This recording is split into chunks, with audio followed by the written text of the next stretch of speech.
Hello, hello, hello, and welcome back to Believe in Lions. I'm your host, as always, at Jaffanaw87, Jack Kavanaugh, and I am joined, as always, by my co host, the all pro safety, the world class photographer, and the all pro commentator, Glover Quinn. Man, you adding to the intro. I like it. Yeah, Man, what's up? I got it mixed up with another show, and then I just went with it. Yeah. It works. It Cool, cool. works. How's it going, Glover? Man, it's going great. Going great. Excited. Excited for another weekend of football.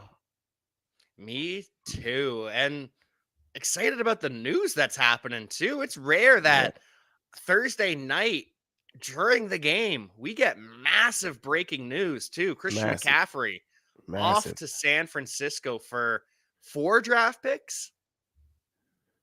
That's a lot of draft picks, but I think San Francisco, in the NFL you got a short window.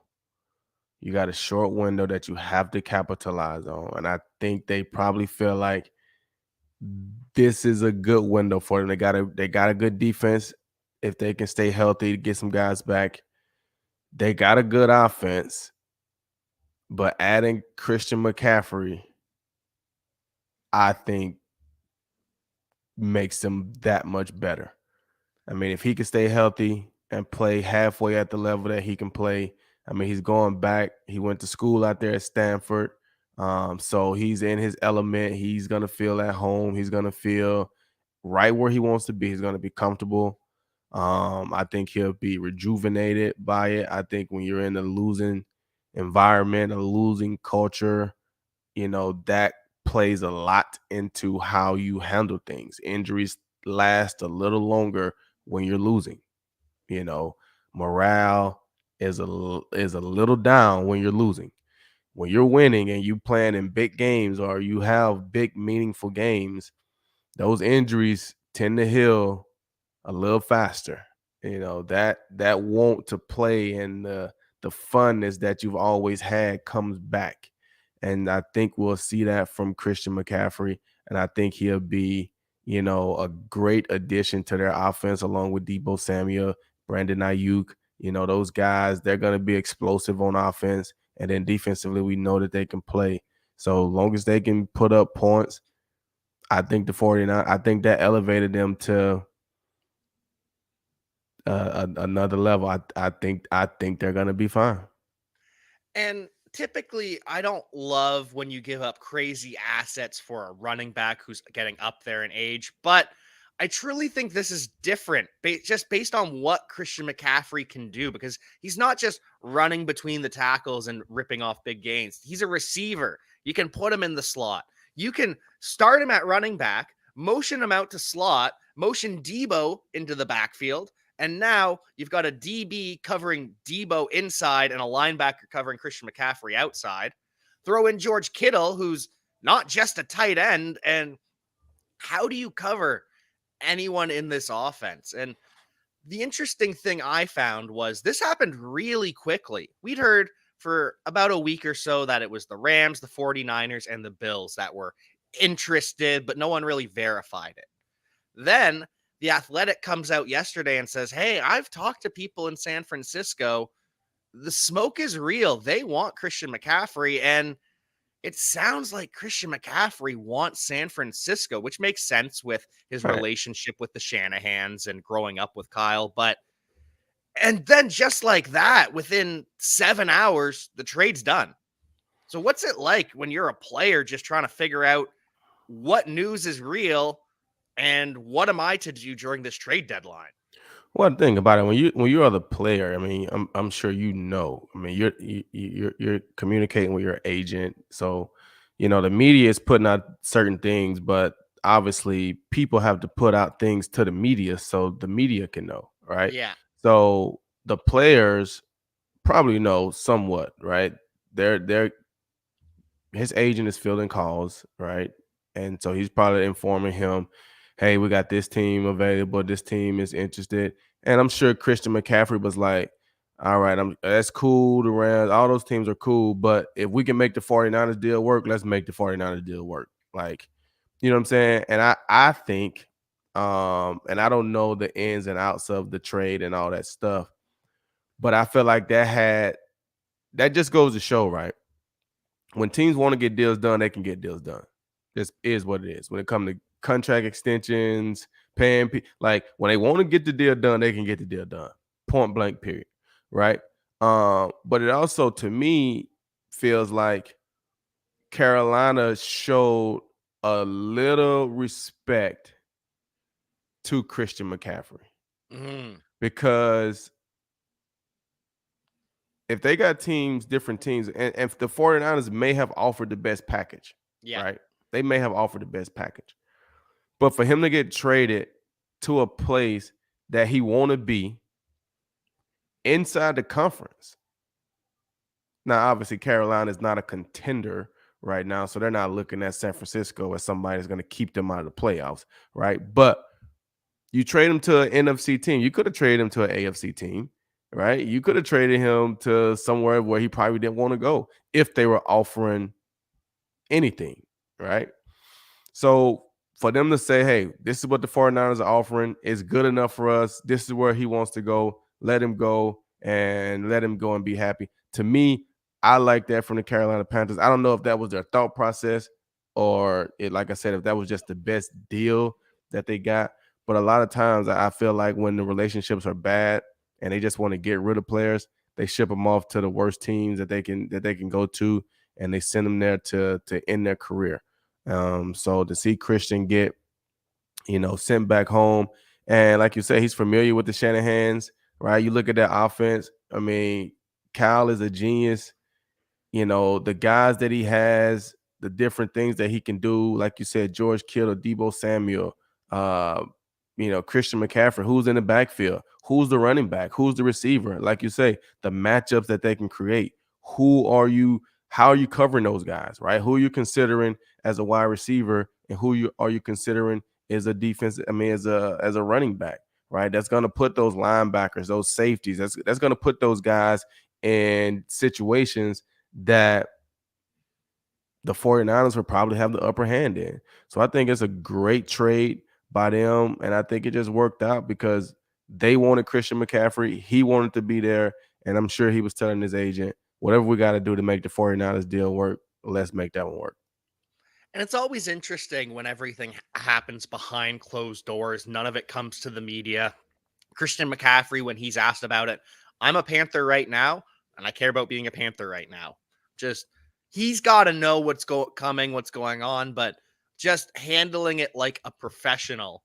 Whereas sometimes players are taking to social media, they're throwing out shots and interviews with reporters, and we even saw this with Debo. He took to social media to let it known he wanted a new contract or out, and it worked for him.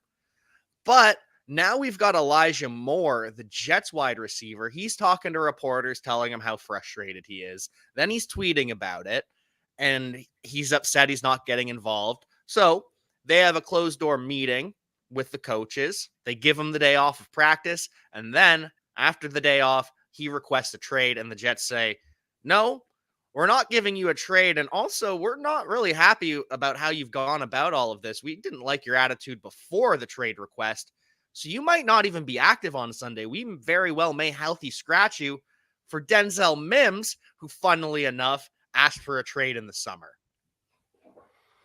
Yeah, I mean, I think what we're seeing is almost like the state of America in the sense of a lot of things going on and how people are allowing social media to influence and inform and do all these different things with everything, right? Like instead of handling your problems like a man, right? This is the NFL. This is a man's game. Instead of handling your problems like a man, you got a problem with the coach, you need to go to the coach. You got a problem with a player, you go to the player. You got a problem with the organization, then you go to the organization. But to air it out on social media to try to get the whole world to have like that's the new school prima donna, just nonsense to me. I don't like it. I can't really respect it. I'm a old school type of guy though, and to me, I don't need to have the fans to sit here and try to be like, "Oh yeah, they should do this or they need," like these are billion-dollar organizations. Billion-dollar organizations. So they're going to do what they want to do. And when you do stuff like that, there's tons of players that would love to play for the Jets. So I feel like there's a better way to go about it. Like I say, if you got a problem with the coach, go talk to the coach. You got a problem with the wide receiver coach, go talk to him. If you don't like your role, go see why your role is decreased. Look in the mirror. What are you doing that's allowing them to decrease your role? Because the last time I checked, everybody wants good players. They're not sitting good players down just to sit them down. They not decreasing roles of good players just to decrease their role. Last time I checked, there's a reason why. Maybe you're not performing how you think you're performing. Maybe you're not doing what you're supposed to be doing, and that's the difference in watching the game on TV and sitting in the meeting room and watching the game on the all 22. Because the stuff that you can't see on TV, we see in the meeting rooms. We see in the film room. We see how you're not executing your routes. We see how you're not doing the little things, blocking, whatever it is that they see that makes them feel like we're going to lower his role. We don't get to see all that stuff because the TV only shows us certain things, but they get to see it. So to try to go to social media and then want to talk about requesting a trade and all, like, I can't get with that. I don't like it, but that's just me. So that's the new school. That's these younger kids that's growing up in this whole social media era. That's where they feel like they got their voice to go to social media and put everything on blast and talk about everything. It's not good. Not good. No, I'm not a fan of it at all. And we talked about it in the summer when Kyler Murray took the Cardinals out of his Twitter bio. Just all those small little jabs that players are taking at organizations. We get J.K. Dobbins this week liking tweets about him getting traded because he's injured and clearly not healthy and seems to not want to accept that. Then we get Rashad Bateman. As soon as the team signs Deshaun Jackson, he tweets LOL, and that's it. And it's just, why? And it's mostly the young guys, but then we get Robbie Anderson, who's a vet in this league, and we all remember him and Baker Mayfield, the no, don't trade for Baker in the offseason. Then he fights with his coaches on the sideline. Then he fights with our colleague on the Believe in Panthers podcast, Jonathan Stewart, about how he handled it, all on social media, all in the public. And so it's just wild to me to watch that and then see Melvin Gordon handle it where he's asked questions and he's, nope, I'm healthy. I'm disappointed in my role. I think I could have helped us win. And that's it. And then the next day he talks to the coach in private and it's resolved and he's announced the starter again. It's just, how do you see that and not want to emulate it when we see the results of handling it the way of social media? Because I think people they they look for those moments. They look for those things to boost their popularity or whatever it is they want to do. Like Robbie Anderson acting like he's a Hall of Fame wide receiver. You know, they're like, Robbie, like you know you're really not a great, like like you I mean, I've been doing top 10 ranking for wide receivers and I have not even considered Robbie Anderson. Like, you know what I'm saying? Like, Yeah. who are you to be sitting here trying to tell a team who to trade for and not to trade for and demand your way out? Like, who are you, bro?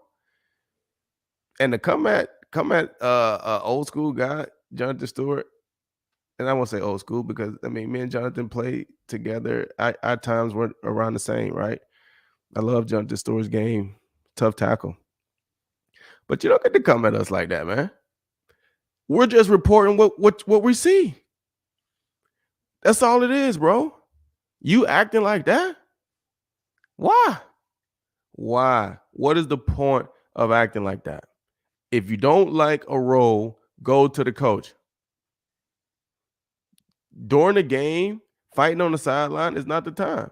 On Sundays, everybody's job on Sunday is to do any and everything they can to get the win.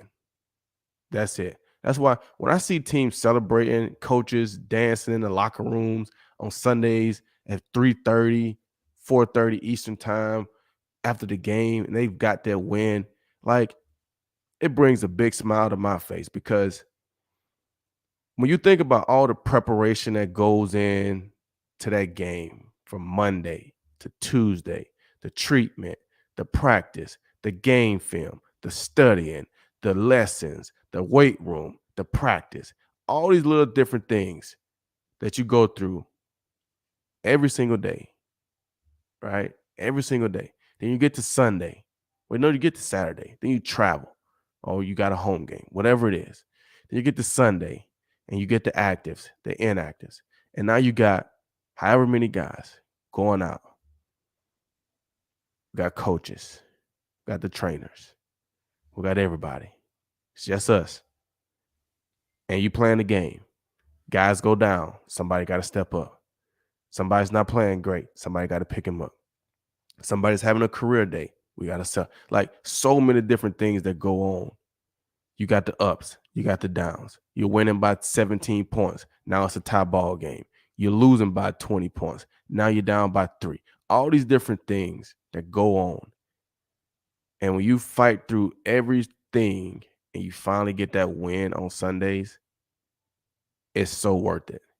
So to be sitting here fighting during the game because we're not throwing you the ball or for whatever reason, like I said, it's the NFL. If you're open, they're throwing you the ball. If you're that great, they're calling plays for you. I'm pretty sure they were calling plays for Calvin Johnson. I'm pretty sure they were calling plays for Cooper Kupp. When they want to get him the ball, they call a play to try to get him the ball because their guys are showing that they're great. I don't know if they call plays for you, Robbie, but is that the coach's fault or is that your fault? So, yes, I'm going to stand with Jonathan Stewart. That is not how you act. That is not how you go about handling your business. It's just not how you take care of things. Point blank, period, the end. And that's what we're seeing. You know, Antonio Brown did it. Robbie's did it. We've seen Mike Evans do it. All these guys. That's not how you go about your business. Point blank, period, the end. It's a level of respect. We're all men. You don't want your coach talking to you like that. I don't feel like you need to talk to them like that. We're men. We need to be able to talk to each other in a respectful way and get to the bottom of what's going on. But to be arguing about this and that during the game, not the time. Not the time. Point blank, period, the end. End of discussion.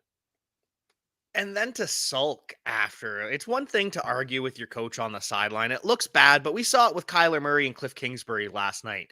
They argue on the sideline and then score a touchdown. And then after the game, they're talking, we're just passionate. And Kyler yelled at Cliff because Cliff was yelling too much, told him to calm the F down. And then Hopkins gets in the middle, but everyone knows their role and they're all still friends, or at least they can work together. It's salvageable. But when you get that blow up and then you sulk and just you're chipping at your coaches, making comments every decision they make, it's not helping anyone. And then to come at the media after the fact, we're just saying what we see on the field. We're doing our job just as you're Right. doing your job. And if you're upset with Jonathan Stewart for taking to the media, which is his job, instead of messaging privately, but now you're taking to public to call him out instead of talking to him privately that you're upset about it, you're having a double standard here and it just doesn't help anyone.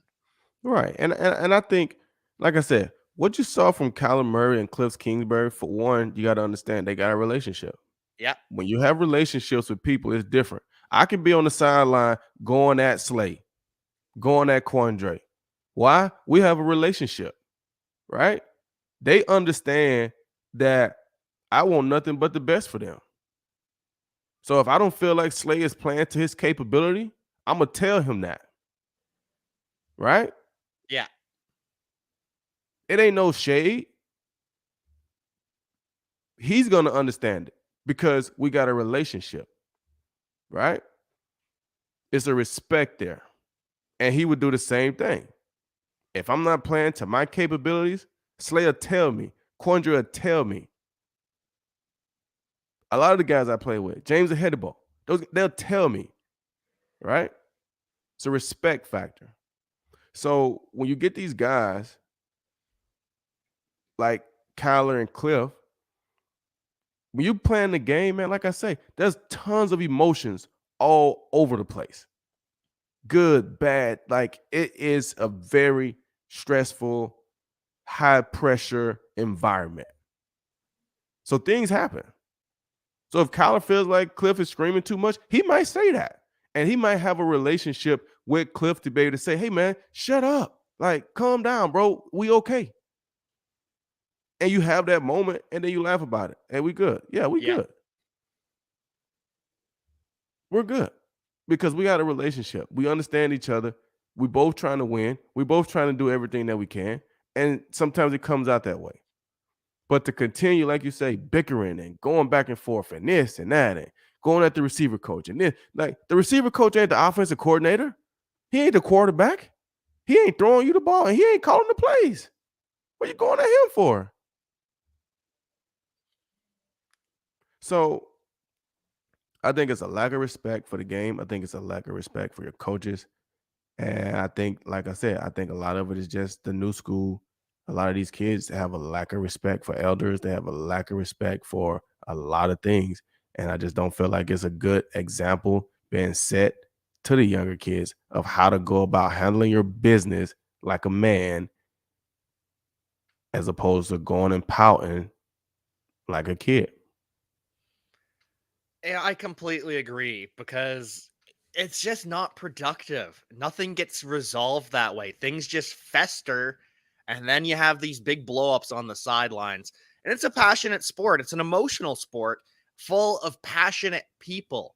And that has me kind of wondering for our next topic injuries around the NFL. There are a lot of reports lately about players basically admitting they're forcing their way back onto the field as early as possible. We have Mac Jones. It's a 4 to 6 week high ankle sprain, and he's at practice the very next week, limited, can't walk, but he's got to be out there because he doesn't want to lose his job. Same with Baker Mayfield. He 10 days into a 28-day injury, he's back on the practice field. Russell Wilson has a significant hamstring, and he plans to play on Sunday. And Keenan Allen, this is the one that shocked me the most, was Keenan Allen says, I would prefer to not play this week, get the bye, come back fully healthy in 2 weeks. But if I can play, if the doctors clear me, I'm playing Sunday. And it just shows the obsession that these players have where it's, I gotta be out there. Even if I'm Keenan Allen, I know I shouldn't be. I know it's better if I'm not. I gotta be out there. I have to be. Yeah, I mean that's the thing, right? When you are a key guy on the team, you are a leader, you are a pivotal guy. You want to be there. You want to be there, and you also feel like your 85% is better than somebody else's 100%. So yeah, I may not be all the way healthy, but am I good enough that I can play and contribute? I'm smart enough to understand how to play and try not to injure myself. I think Keenan Allen's situation is a little different because the Chargers are a decent football team and they're 4-2, right? So if they got this game plus a bye, if this is a game that is a winnable game, because wide receivers and hamstrings, those things are not great. So for me, if this is a game that I feel like our team can win without me, and I can get 2 extra weeks, I can get this week plus the bye, plus a whole nother week basically before we have to play. I think in the long run, that'll benefit us because hamstrings are tricky, right? But you want to see guys that want to play. Yes, Mac Jones feels the pressure, right? They're 1-3, and then all of a sudden they insert Bailey Zappi, and now they're 3-3, right? Yeah, he's gonna feel the pressure. Everybody's talking about Bailey Zappi. Nobody's talking about Mac Jones, especially in a good sense. So yeah, he's gonna try to come back out there and play, right? Baker Mayfield, he's gonna try to come back out there and play. All these guys, because like you say, they want to keep their job, right? But then you have some of these guys that just love to play and they don't want to be sat down by injuries. You know, they want to be out there, they want to be on the field, and that's what you want to show. You want to show the people that I care enough about my job, I care enough about the game, I care enough about everybody that's involved, right? There's people that buy tickets that want to come watch us play. There's people that, you know, do whatever. You know what I'm saying? They want to come watch us play. There's trainers that spend a lot of time. There's coaches that spend a lot of time. This is a big business, right? When you lose, people lose jobs. People lose, families are destroyed, like move up in. Like it's a lot of things happen when you don't win. And so for the good players, they feel a responsibility for all of that. Right? When the DBs don't play great, DB coaches get fired. That's a family that has to move. That's a man that don't have a job. Why? Because I'm not playing good. Good players take responsibility in that, right? They take pride in that. And that's what you're seeing from some of these guys. And then unfortunately, you see different from a lot of guys. And that's just the way it is. And I will say, I absolutely admire that these players want to come back as soon as possible. I just want the team, the doctors, the trainers to protect them from themselves because the passion is fantastic. It's better than I don't want to take a shot, but some players who have a toe injury and they say they can play the next weekend, but then they're out 4+ weeks. Meanwhile, they've missed the parts of the past 2 seasons. It just makes you wonder, do they want to be out there? And so when you see these guys who it's clear they want to, you absolutely love it. And I also respect Jonathan Taylor because Jonathan Taylor has basically admitted it without fully saying so that it was his decision not to play in week 6. He was trending towards playing, he was practicing, and then Saturday, he was ruled out shockingly. No one saw it coming. And his response was, you just know your body as a player. And we're not in this for a 1 game scenario. We're in this for the rest of the season.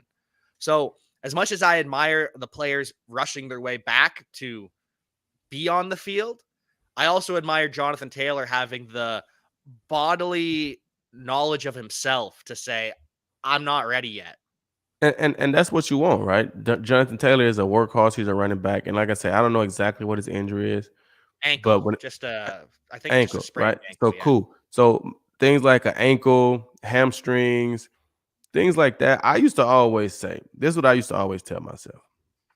And I didn't miss games. You know, I was fortunate enough. I missed one when I was a rookie.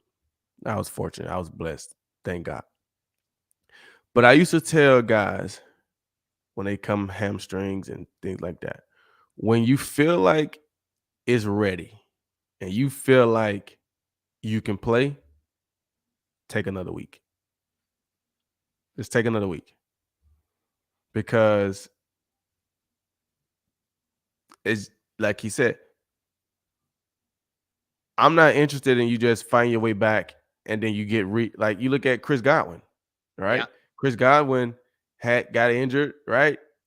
Trying to come back, and then as soon as he come back, he gets hurt again, right? Like when you feel like it's ready, take another week. Just take another week, give it a whole nother 7 days to get even that much better.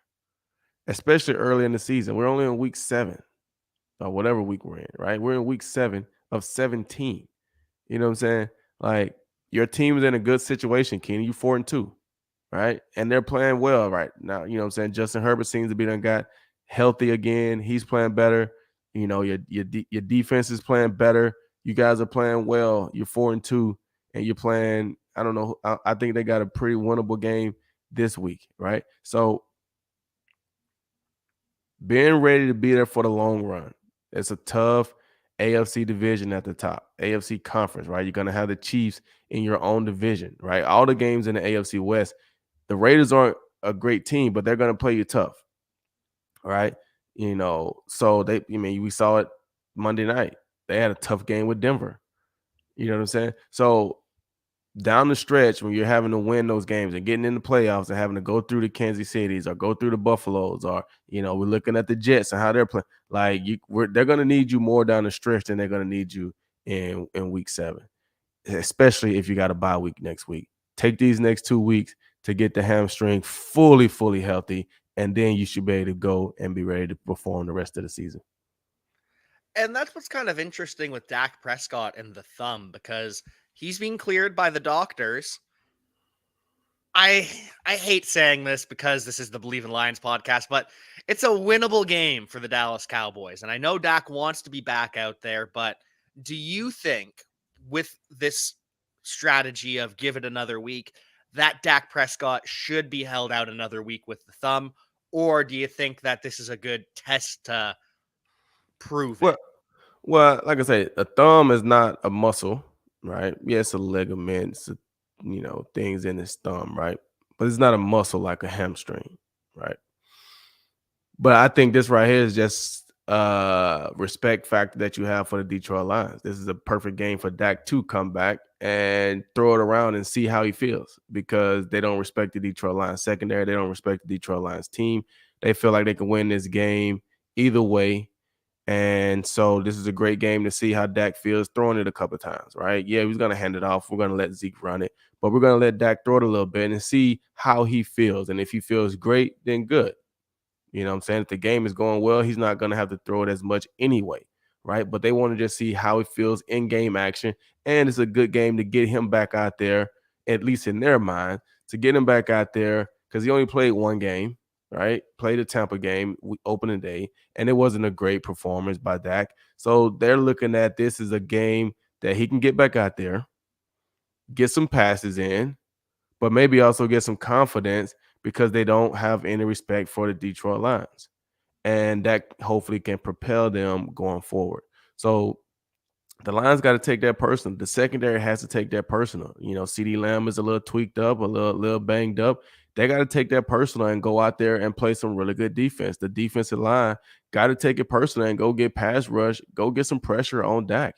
I mean, we can't sit back there and let these teams feel like they're going to gain their confidence, and players are going to make the Pro Bowl and do all these things when they see the Lions coming to town.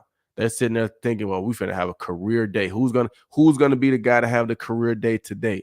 You know what I'm saying? You don't want that from the other teams, because that's right now is what teams are doing with the Detroit Lions defense. So that's, in my opinion, is why Dak would be picking this week. If they were playing a tough defense, I don't know if he would pick this week if he wasn't completely ready. I think he would take another week.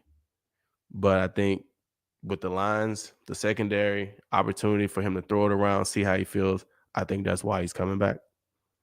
So you've kind of talked about how the energy for other teams is that they don't respect the Lions, and I completely understand it after what we've seen. We had that blip against the Eagles and against the Washington Commanders where we felt respected, and now it's faded. But what's it like as a Lions player facing the Dallas Cowboys?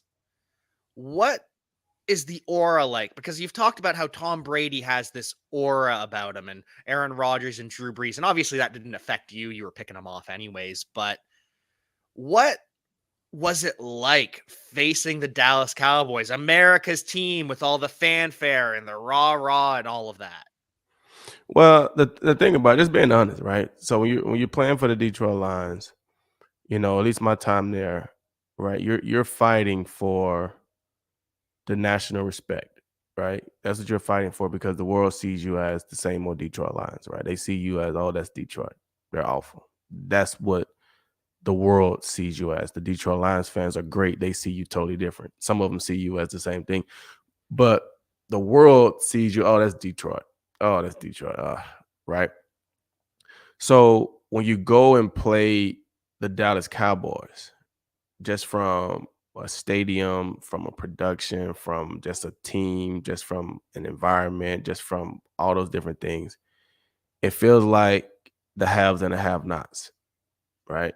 It feels like the Cowboys are uppity, suburb, rich, you know, that's those kids, right? They're all Jerry Jones, right? Right. And Detroit, we're like lower income, I don't want to say hood, but just like tough life, growing up, tough childhood, chip on your shoulder. You know what I'm saying? That so when you go play them, that's what it kind of feels like. It's less like, oh wow, this is nice. Oh, we're in Dallas. Oh, these are the these are the rich kids. You know what I'm saying? But when you go play the game, you're playing football. But just from what it feels like, that's what it feels like. And as a Detroit Lion, and especially back then, we were fighting for that respect, right? We're fighting for that national respect. So then you got to go to those teams that are considered America's team, that are considered teams that the nation looks at as good teams, regardless of how good they are, right? The Cowboys haven't won a playoff game or haven't been great really for a lot of years, but they're still called America's team. You know what I'm saying? Like people are gonna always love the Cowboys. People are gonna always love the Steelers, regardless of how good they are. They're gonna love the Steelers. They're gonna love the Packers. They're gonna.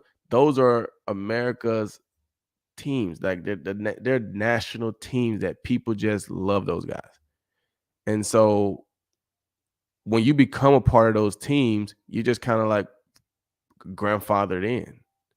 Yeah. Right? You just kind of grandfathered in, right? Everybody that plays for the Steelers think they're tough, like they're part of the steel curtain. Like you're not tough just because you play for the Steelers, bro. But they think they are. Everybody that played for the Cowboys think they're big time because they play for the Cowboys. You know what I'm saying? Like you haven't earned that, but they have that perception, they have that persona that's who they are, right? So when you play for the Detroit Lions, you're known as hardworking and, you know, they're good, but they're not great. You know what I'm saying? That's the perception of the players in Detroit. So you're fighting that all the time. Everywhere you go, you're fighting that. And you have that chip on your shoulder because you want that respect. You want people to see you show up and feel like, oh, those guys are for real. But you got to go out every week and prove it. You got to go out every week and be willing to break the curse, be willing to break the whatever that's holding it back. You got to go out and fight for that every single day. Every single day you got to fight for that. And you can never, and I said this a long time ago, you can never let the chip leave your shoulder. Even to this day, I still got that chip on my shoulder. I rock with Detroit. I live in Houston right now, but I rock with Detroit. I rock with Detroit because I'm just a hardworking, hard-nosed type of guy. Nobody ever gave me nothing in life. Same way it is in Detroit. They don't give it Detroit anything. They got to earn every freaking thing that they got. And I love it. And Detroit loves you as well. And Detroit, hopefully, can love a win on Sunday. We'll see about that. But good news, Amon-Ra St. Brown is practicing in full. That's fantastic. DeAndre Swift is still limited with the shoulder and the knee, but we saw last year Swift was permanently limited and would play on Sunday, so I'm not worried about him.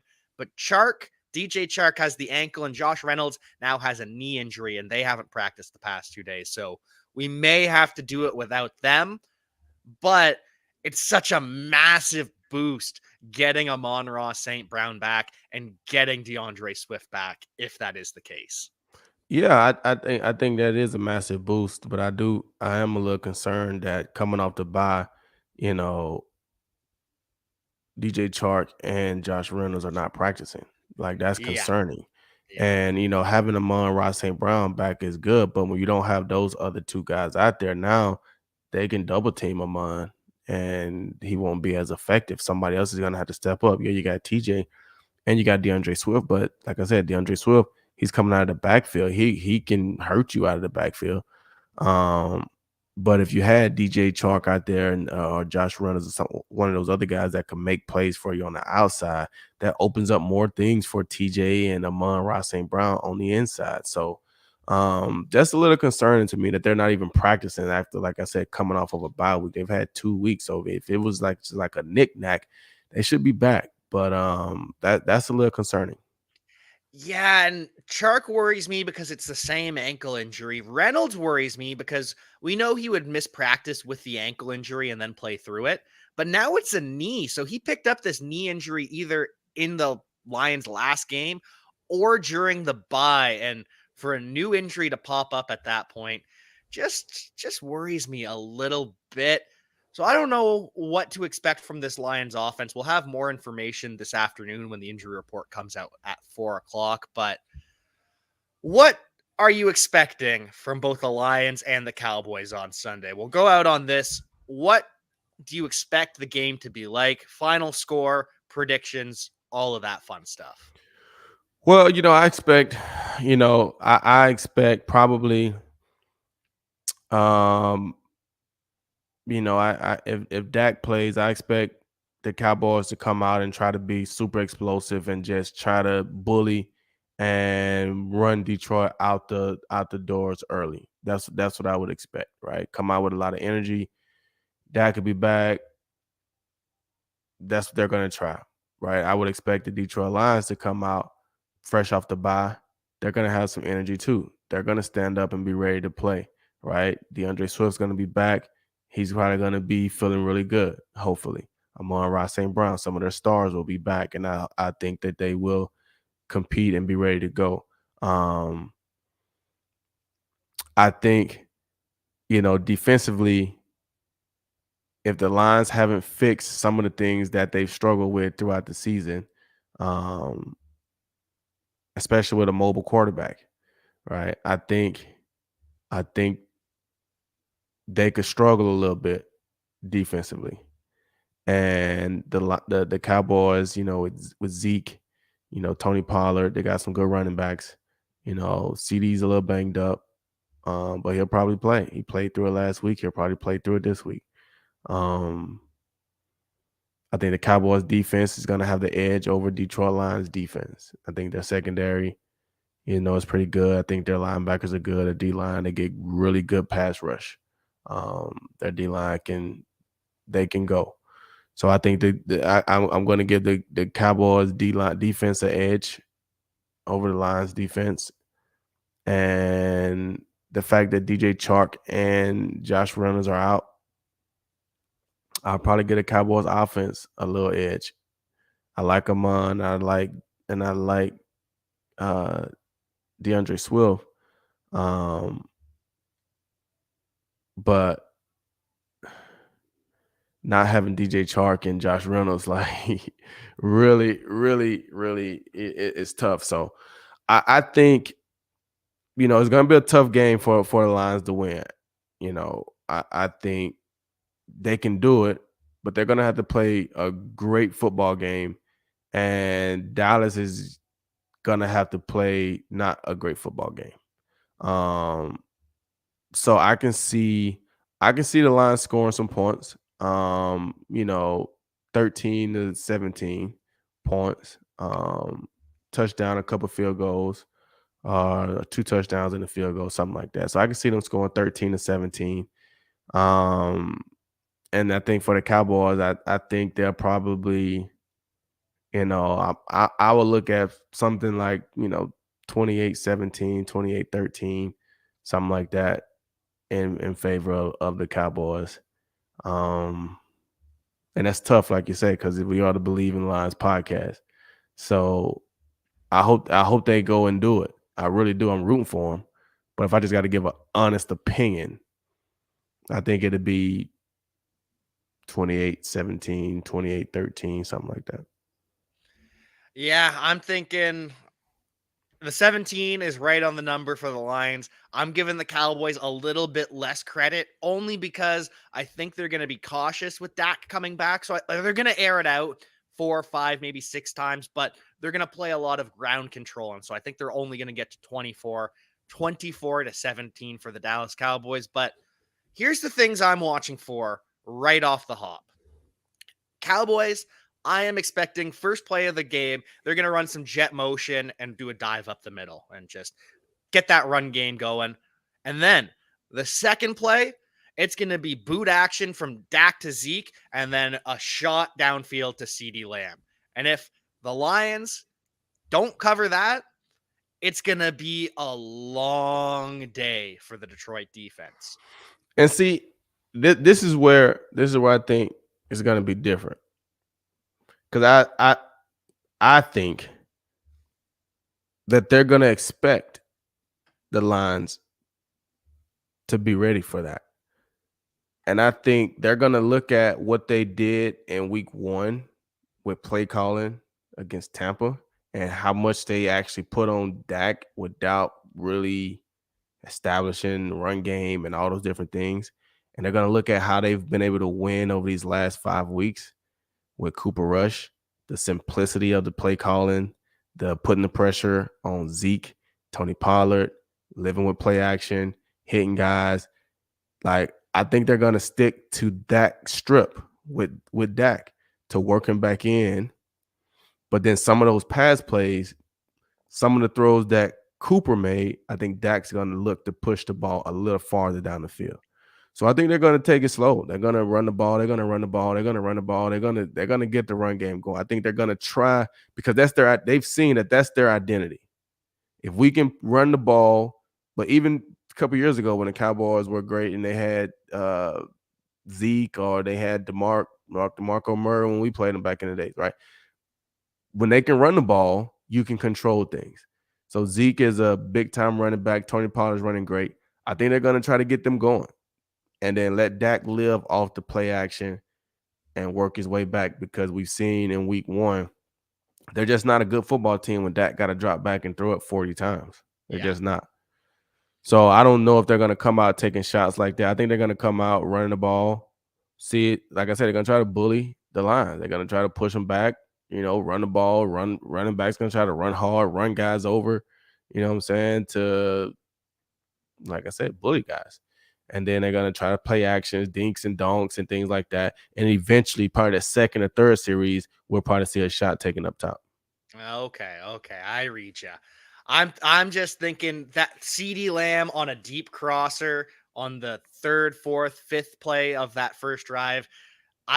I'm worried about it. I can see it happening, and I can see the Lions not covering And they it. can it most definitely possibly can. It most definitely possibly can. And that'll be something that would get, that stadium erupting. It'll be loud in there. They'll be excited. And then on the Lions side, on their offensive side, I'm watching the first 2 drives. I'm watching Jared Goff's demeanor.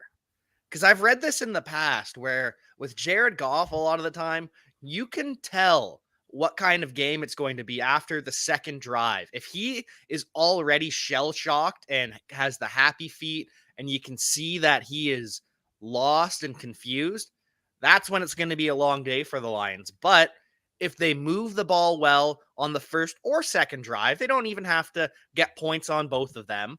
But if they're moving the ball well and you can see Jared get that confidence, then the Lions might have a shot.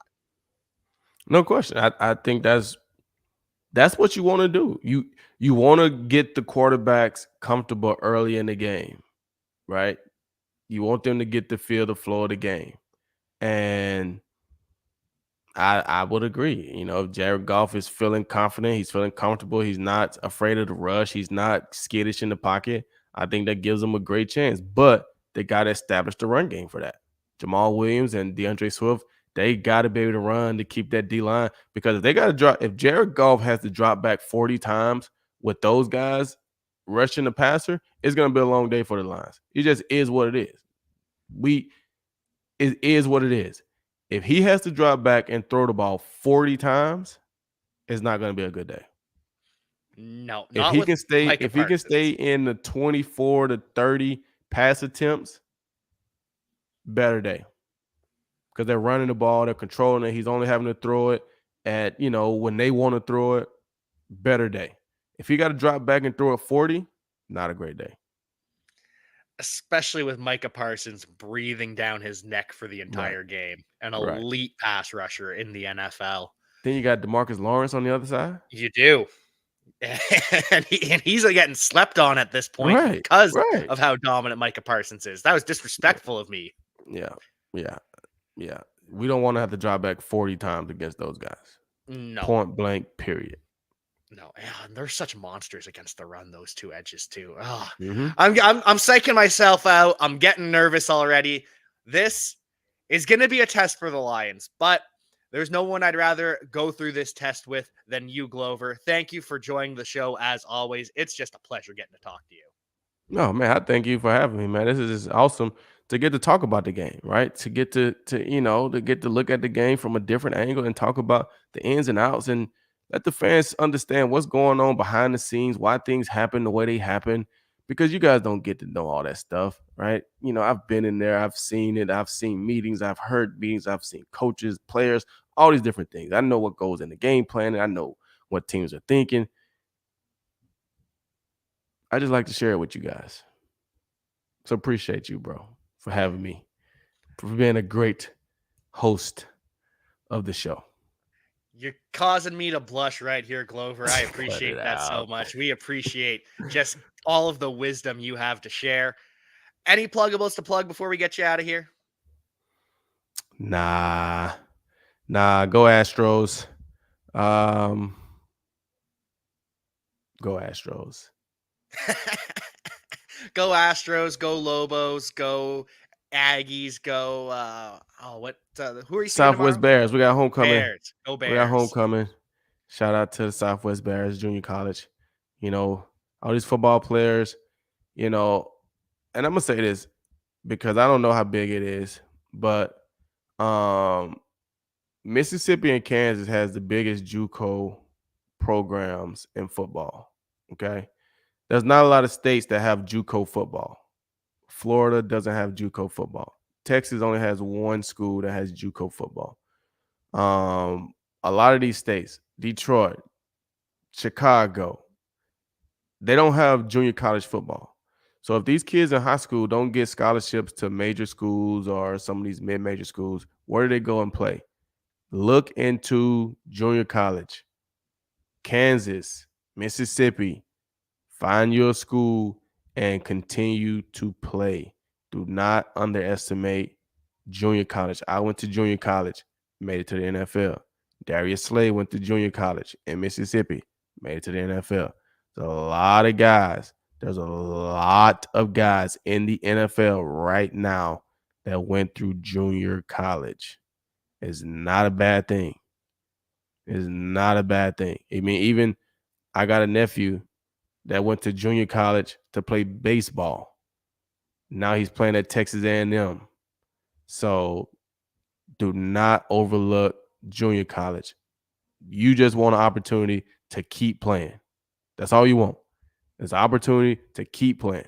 So if you're not getting the big looks that you want from the big schools, go to JUCO and show that you can play, and they'll come back around. Follow in the footsteps of Glover Quinn, of Darius Slay, of the reigning NFL MVP Aaron Rodgers, even went to JUCO. So take those JUCO opportunities when you can. Tune into the Believe in Lions podcast when you can. Check out our sponsors over at betonline.ag. And until then, we will see you next time.